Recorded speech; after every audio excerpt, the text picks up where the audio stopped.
Tipp FM's Tipp Today. With Slattery's Garage, Puck On. Main Peugeot dealers in the Premier County. And now stocking the full range of the luxury French car brand DS Automobiles. Book your test drive today with Slattery's Garage, Puck On. See slatterysgarage.ie. Now, Richard was on to say, will you please ask, can anybody do something about the flood on the road between Copper Cross and Colebrook in the Ballingarry area? I'm sick of ringing the council and local reps. It's flooded since December and it's just not good enough, says Richard to us today. Well, Richard, we'll see what we can do for you where that is concerned, and I know that Leanne will make contact with the powers that be. It's time for Global News. I'm glad to be joined as usual with Thomas Conway from the Nina Guardian. Good morning to you, Thomas. Good morning, Frank. Good to see you today. I was just saying to you off air, Donald Trump never lets us down in terms of content, for sure.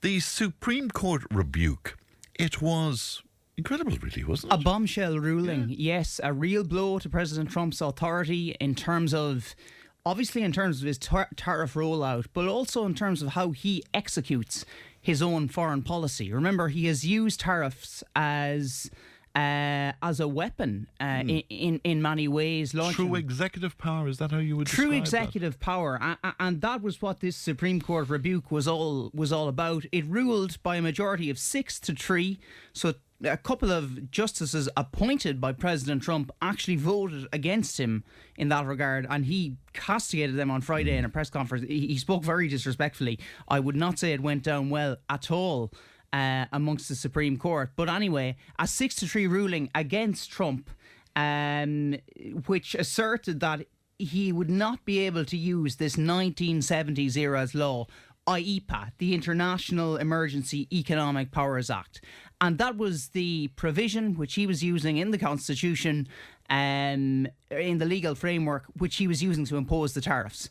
And they have struck down that he was effectively launching these tariffs by emergency, declaring an emergency in relation to immigrants, in relation to the trade deficits that existed between the US and other countries, and using that as the pretext for imposing his tariffs. But the Supreme Court have now decided that that's not legal? That's effectively illegal. But so is the money to be given back then? Yeah, well, there is a huge question. They did not answer that question, and one of the justices who voted in favour of Trump, Brett Kavanaugh, another Trump appointee, did pose that very legitimate question: how are the refunds going to take place? Because there's there's billions that will need to be refunded. Now, Trump, it should be said, has ways and means through which he can continue to impose tariffs. But will you explain that to us, though? Because I was confused about that until I read your notes. Now he's saying, I'm going to impose a 15%. So if he couldn't do the others because of the Supreme, how can he do the 15%? Yeah, so this is another provision within the Constitution. I think it's in Section 30 or Section 122. Yeah. Which stipulates that he can impose tariffs of up to 15%. 15% is the maximum for a maximum time limit of 150 days. And so that is exactly what he did. On Friday, he announced 10% tariffs. He raised them to 15% on Saturday. But they are harder to enforce. There are more legal obstacles around them, and crucially, they are time limited. So they are not as effective as the blanket tariffs that he rolled out on Liberation Day in April of last year. And they essentially they are not as effective, and they are harder to enforce. So he still is wielding that tariff, that tariff weapon, but I don't think it will be as effective. But it raises all sorts of questions, particularly in relation to, we'll say, the trade deal that the EU has done with the US, which has not yet been ratified by the European Parliament. There's a vote set for that tomorrow, but I would expect it will be delayed. It was delayed a couple of weeks ago. There's a trade deal there with the UK and various other trade deals across the world.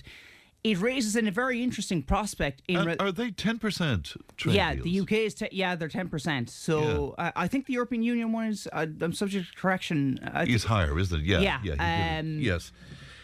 It's interesting to see what's going to happen where all of this, and has this knocked him for six essentially? Because this is the first serious setback. It is. He was furious on Friday, and I mean, I'm not sure what he was doing over the weekend. But there was obviously that attempt in his life in Florida that I should mention, a young man who and a parent, I'm not sure, was an assassination attempt or, he broke into Mar-a-Lago and essentially was shot dead. Yes, he had a shotgun and he had some sort and of a gas canister. yeah. So that was kind of a subplot to the weekend's events. But of course, Trump wasn't there. No, Trump wasn't there. He was in Washington, presumably dealing with the fallout from this tariff blow. Now, he has doubled down on as Trump typically does. It's quintessential Trump. He has doubled down and says, there are ways and means through which we can continue to impose these tariffs.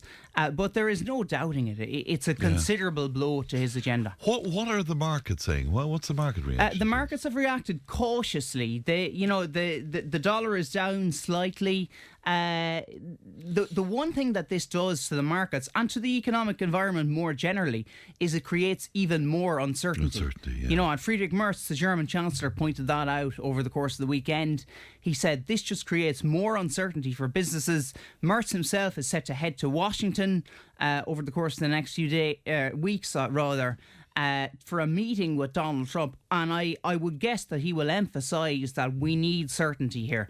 Whether you're going to impose tariffs on us or not, businesses and consumers hate uncertainty. And obviously, from our perspective in Ireland, tariffs are a bad thing and they damage the economy to Europe, in Europe and in Ireland and so forth. But the uncertainty is a killer as well. To his core followers, just before we move away from this, does this matter a damn really to his core? Well, I think they're concerned on the economic environment on the ground in America. I think that is their core concern. They're not all that interested. The MAGA faithful are not all that interested, and indeed are very sceptical of Trump's foreign policy endeavours.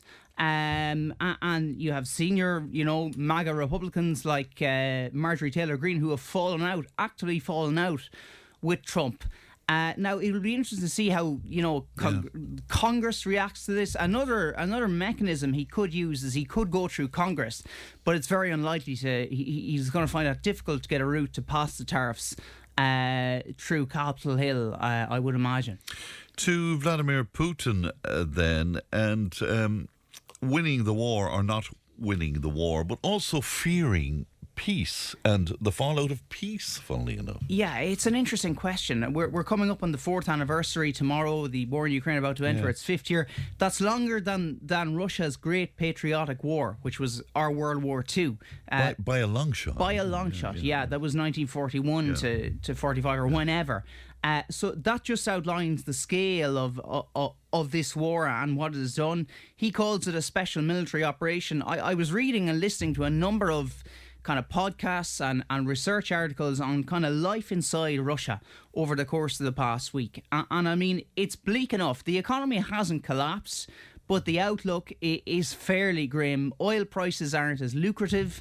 The economic indicators are not that good. The economy in its entirety is now on a war footing. So Vladimir Putin has opened the fiscal coffers. He spent lavishly on the defence sector.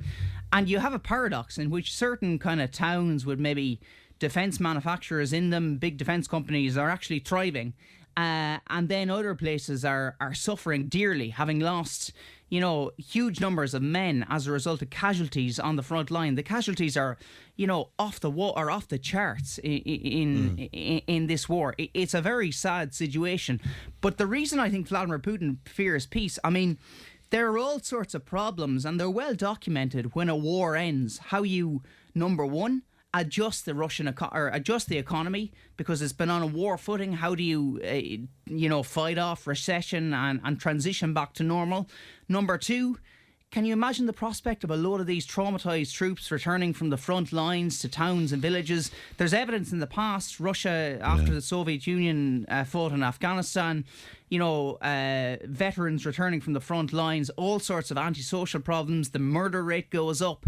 You have a myriad of problems that flow from that. And of course, what Vladimir Putin here is chasing is his legacy. And he wants to be seen as the man who subjugated Ukraine but in your notes, speaking of his legacy, in your notes, you referred to it there, the Patriotic War, and between 41 and 45 the Red Army advanced 1,600 kilometres from Moscow to Berlin.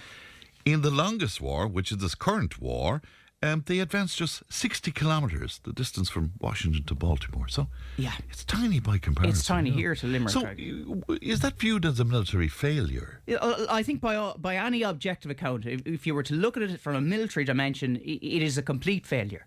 I mean, everybody expected the tanks to roll into Kiev and quickly to take down the Ukrainian government and for him to subjugate the country. That didn't happen. The Ukrainians have fought bravely, valiantly, and now he only has a pocket of territory, about a 20% chunk of the country.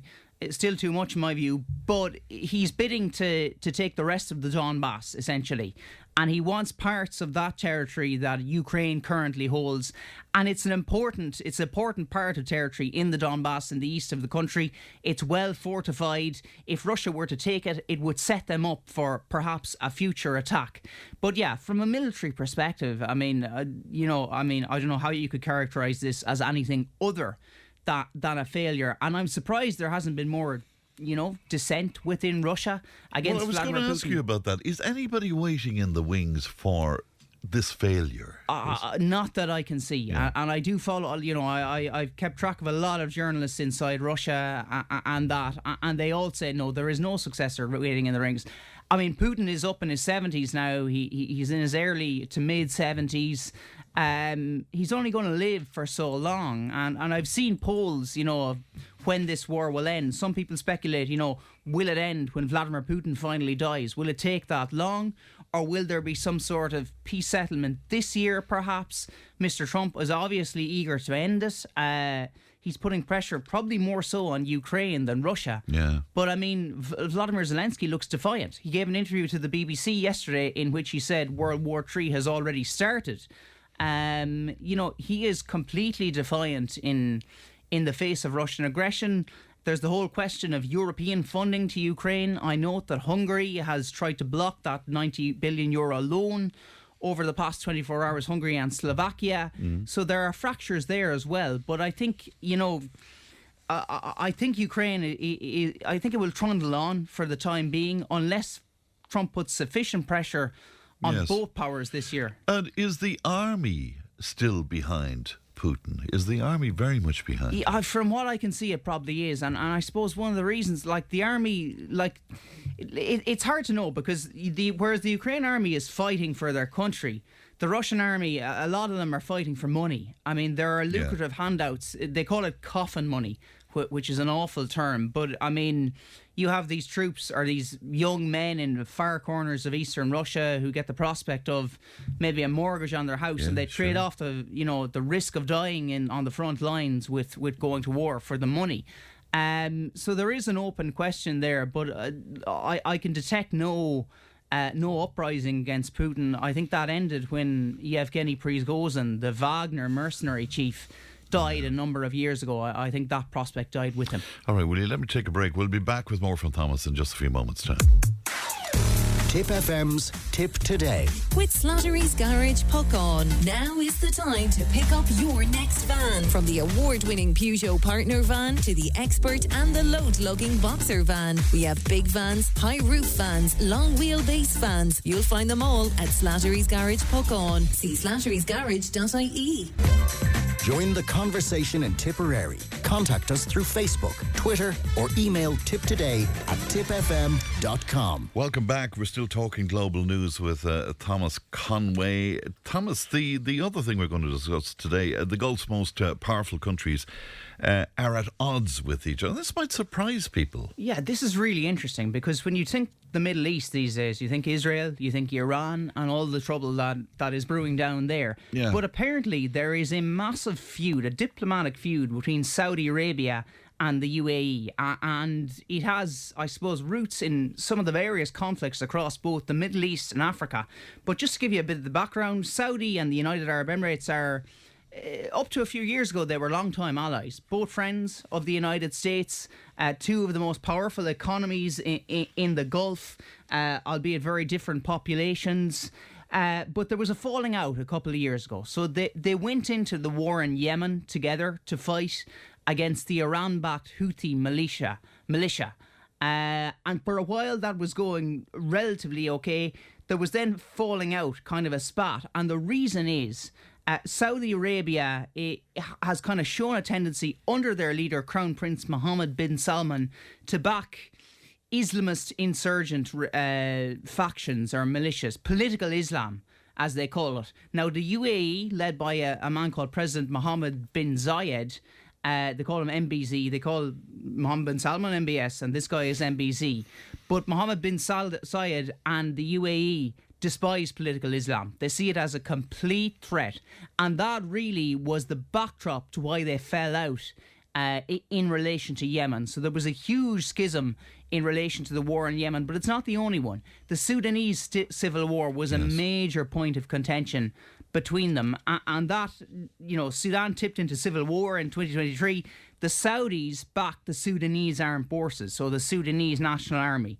The UAE sent money to the Rapid Support Forces, the opposition, who have been accused of genocide and almost, I think, proven to have committed genocide, committed awful crimes in Sudan. So they were both on either side of this conflict. Now, the UAE obviously denies any involvement in sending money, but it created a huge rift between the two of them. Not to the extent that it will cut off all kind of economic trade and stuff, because they rely on each other. Their economies are highly intertwined in that. But certainly there has been a falling out at, in terms of diplomatic level. Lorries have been stopped at the borders. There's been checks on passports, stuff like that. And it's a really, interesting diplomatic wrangling going on. Is America putting a foot in here somewhere? Yeah, it's kind of, from what I can see, it's kind of letting things kind of play out. I think it's more preoccupied on Iran and Israel and the Middle East more generally. But I mean, I cannot overstate the significance of Saudi Arabia and the UAE in the Middle East. They are both significant powers. I mean, Saudi is one of the most populous countries behind Iran. It has a long-time rivalry with Iran. The UAE, the United Arab Emirates, is the kingdom of a couple of emirates, six emirates, I think, led by bin Zayed. And they're incredibly powerful as well. So it will be very interesting. I mean, Saudi officials say the feud will stop if the UAE just stops backing these regional rebels, these rebel forces in Yemen, in Sudan, and there are other places too, Somalia, Ethiopia, Eritrea. So in the Horn of Africa, essentially. And I think it reinforces how strategic that whole region is, particularly across the Middle East. And it now extends into Africa now, the Horn of Africa. I have a map there for you. And I would encourage people to actually look up the map of that part of the world, because it's very instructive. It gives you an idea of their strategic waterways. You have the Gulf of Hormuz, which carries a lot of oil, the Red Sea, the Indian Ocean there as well. It's an incredibly important part of the world, and an incredibly unstable part of the world as well. And it's only when you see the map, you see all the dynamics that are going on there. Whatever people might think about Tucker Carlson, and he's a very divisive kind of a figure, we have to mention that amazing interview with the American ambassador to Israel. It was remarkable. It was blockbuster stuff, I thought, but it was remarkable, and a remarkable interrogation by Carlson. In fairness to him, and I'm not, he has done some bizarre things like interview Vladimir Putin and give platforms to some awful people, but his knowledge of the Middle East seems hugely in depth. Yeah. He's facts focused, and he really challenged Mike Huckabee. There was no holds barred there, particularly in the beginning of that interview. Yeah, he challenges Mike Huckabee, who's the US ambassador to Israel. For anybody who hasn't seen it, Huckabee effectively says that Israel should have the right to all the land from the river to the sea, which is the river Euphrates in the Middle East, the kind of the cradle of civilization, to the Red Sea. And that upset a lot of Arab states and upset a lot of people across the international community.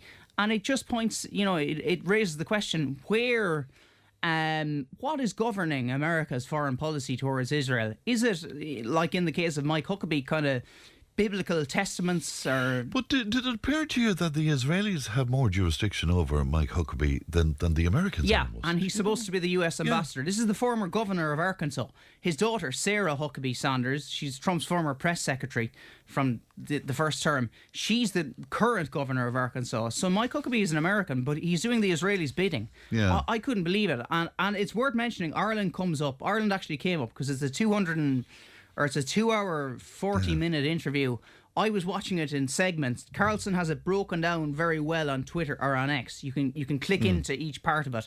But he mentions Ireland in reference to immigration. Yeah.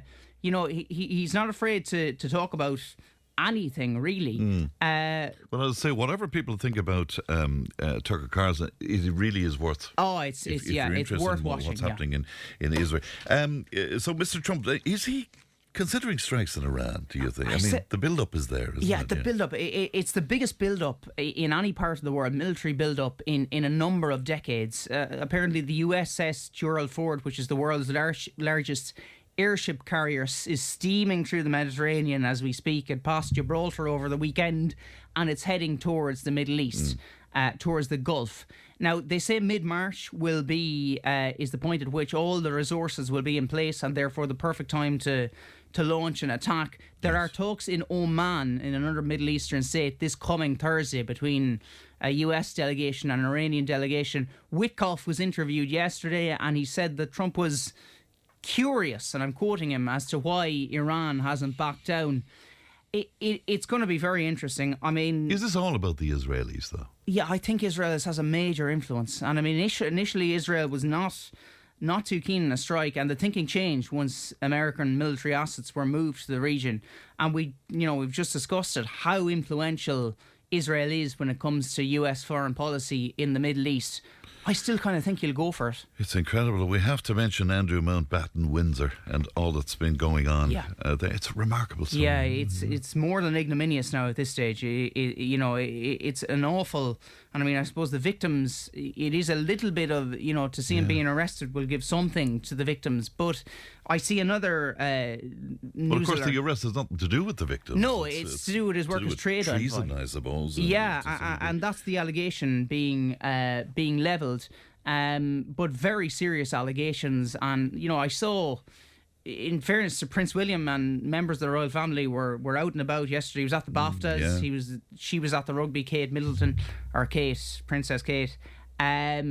It's a major blow to the standing of the entirety of the royal family. And we're just about out of time, but the killing of that student in France again, deep trouble there. Yeah, for the French far left, widespread protests over the weekend. A group affiliated or with links to the French kind of far left party, France Insoumise, killed a nationalist, a far right student in France, and for once, the far right isn't the one being demonised, it's actually the far left. Yeah. So it's the situation in France has been turned on its head. All right, Thomas, pleasure as always. Thank you, Frank. Thanks very much, Dave. Thomas Conway there of the Nina Guardian. News and information is coming up. Tipp FM's Tipp Today. With Slattery's Garage, puck on. It's time to change. Test drive the award-winning range of Peugeot hybrids and fully electric vehicles at Slattery's Garage today. See slatterysgarage.ie.